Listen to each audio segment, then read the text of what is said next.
പ്രിയപ്പെട്ട മൂലം നക്ഷത്രക്കാരെ, 2025 വർഷം നിങ്ങൾക്ക് എപ്രകാരമായിരിക്കും എന്നതിനെക്കുറിച്ചാണ് ഞാൻ ഈ വീഡിയോയിലൂടെ പറയുന്നത്. 2025 വർഷം മൂലം നക്ഷത്രക്കാരെ സംബന്ധിച്ചിടത്തോളം പ്രതീക്ഷാ നിർഭരമായൊരു കാലഘട്ടമായി തന്നെ കണക്കാക്കാവുന്നതാണ്. കഴിഞ്ഞ വർഷത്തെ തെറ്റുകളെയും പിഴവുകളെയും മറികടന്ന് പുതിയ തീരുമാനങ്ങളിലൂടെ നേട്ടങ്ങളിലേക്ക് എത്തിച്ചേരുവാൻ നിങ്ങൾക്ക് കഴിയുന്നതാണ്. അധ്യാപകർക്ക് തങ്ങളുടെ തൊഴിലിൽ പുതിയ മാറ്റങ്ങൾ വരുത്തുവാനും ധാരാളം പ്രശംസകൾ നേടിയെടുക്കുവാനും കഴിയുന്നൊരു കാലഘട്ടമായിരിക്കും ഇത്. സഹോദര തുല്യരായ വ്യക്തികളുമായി വാക്കുതർക്കത്തിനും പിണക്കത്തിനും ഇടയാകുന്നതാണ്. അത്തരം സാഹചര്യങ്ങളിൽ ആത്മസംയമനം പാലിക്കേണ്ടത് അത്യാവശ്യമാണ്. സമൂഹത്തിലെ ചില തിന്മകളെ ചൂണ്ടിക്കാട്ടുക വഴി അംഗീകാരങ്ങൾ നേടിയെടുക്കാൻ നിങ്ങൾക്ക് സാധിക്കുന്നതാണ്. ഓഹരി വിപണിയിൽ പ്രവർത്തിക്കുന്നവർ ശ്രദ്ധയില്ലാതെ പ്രവർത്തിച്ച് കയ്യിലിരിക്കുന്ന ധനം നഷ്ടപ്പെടുത്തുവാൻ സാധ്യതയുണ്ട്. വിദ്യാർത്ഥികൾക്ക് പഠന മികവുണ്ടാകുന്ന കാലഘട്ടമായിരിക്കും ഇത്. മത്സര പരീക്ഷകളിൽ മികച്ച വിജയം കൈവരിക്കാൻ നിങ്ങൾക്ക് സാധിക്കുന്നതാണ്. ബിസിനസ് രംഗത്ത് പ്രവർത്തിക്കുന്നവർക്ക് ഈ വർഷം അനുകൂലമായ കാലഘട്ടമായി തന്നെ കണക്കാക്കാവുന്നതാണ്. സമാന ചിന്താഗതിയുള്ളവരെ കൂടി ഉൾപ്പെടുത്തി ബിസിനസ് വിപുലീകരിക്കുന്നതിലൂടെ നിങ്ങളുടെ ലക്ഷ്യം പൂർത്തീകരിക്കാൻ സാധിക്കുന്നതാണ്. പുതിയ വാഹനം, ഗൃഹം, വസ്തു മുതലായവ സ്വന്തമാക്കുന്നതിനുള്ള അവസരവും ഈ വർഷം ഉണ്ടായി വരുന്നതാണ്.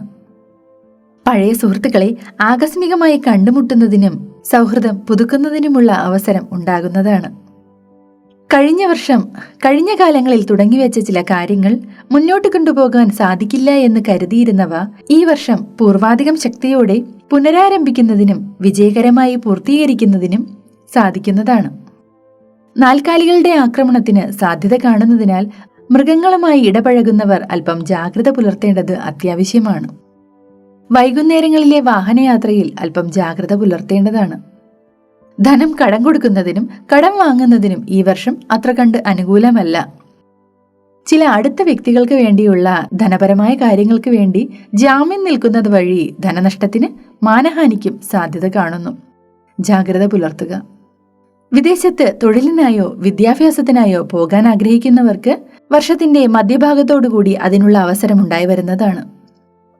ഗവൺമെന്റ് ജോലി ലക്ഷ്യമിട്ട് പഠിക്കുന്നവർ, ലിസ്റ്റിൽ ഉൾപ്പെട്ടവർ എന്നിവർക്ക് ഈ വർഷം അനുകൂലമായ സാഹചര്യമാണുള്ളത്. പഠനകാര്യങ്ങൾ കുറച്ചുകൂടി ചിട്ടയായും അച്ചടക്കത്തോടുകൂടി ചെയ്യുന്നതിലൂടെ നിങ്ങൾക്ക് വിജയം കൈവരിക്കാൻ സാധിക്കുന്നതാണ്. അപ്പോൾ മൂലനക്ഷത്രക്കാരെ, നിങ്ങളുടെ 2025 വർഷത്തെ സാമാന്യമായ ഫലങ്ങൾ ഇവയൊക്കെയാണ്. ഇവയിൽ നല്ല കാര്യങ്ങളും ചില മോശം കാര്യങ്ങളും പ്രതിപാദിച്ചിട്ടുള്ളതാകുന്നു. നല്ല കാര്യങ്ങൾ ഈശ്വരാനുഗ്രഹത്താൽ നിങ്ങൾക്ക് കൈവരട്ടെ എന്ന് പ്രാർത്ഥിച്ചുകൊള്ളുന്നു. ദോഷപരിഹാരാർത്ഥമായി ശാസ്താവിന് അഷ്ടോത്തരാർച്ചന, ശിവക്ഷേത്രത്തിൽ ജലധാര, ഭസ്മാഭിഷേകം എന്നിവ നടത്തുന്നതും, ഗണപതിക്ക് കർഗമാല, നാരങ്ങാമാല എന്നിവ സമർപ്പിക്കുന്നതും, ഗണപതി ഹോമം കഴിപ്പിക്കുന്നതും, ദുർഗാക്ഷേത്രത്തിൽ രക്തഹാരം സമർപ്പിക്കുന്നതും, ദേവിക്ക് രക്തപുഷ്പാഞ്ജലി കഴിപ്പിക്കുന്നതും ഗുണകരമാകുന്നു. അപ്പോൾ ഈ വീഡിയോ നിങ്ങൾക്ക് ഉപകാരപ്രദമായി കാണുമെന്ന് പ്രതീക്ഷിക്കുന്നു. മറ്റൊരു വീഡിയോയിലൂടെ മറ്റൊരു വിഷയവുമായി വീണ്ടും കണ്ടുമുട്ടാം. കൃഷ്ണ, ഗുരുവായൂരപ്പ, ഏവർക്കും നന്മകൾ വരട്ടെ.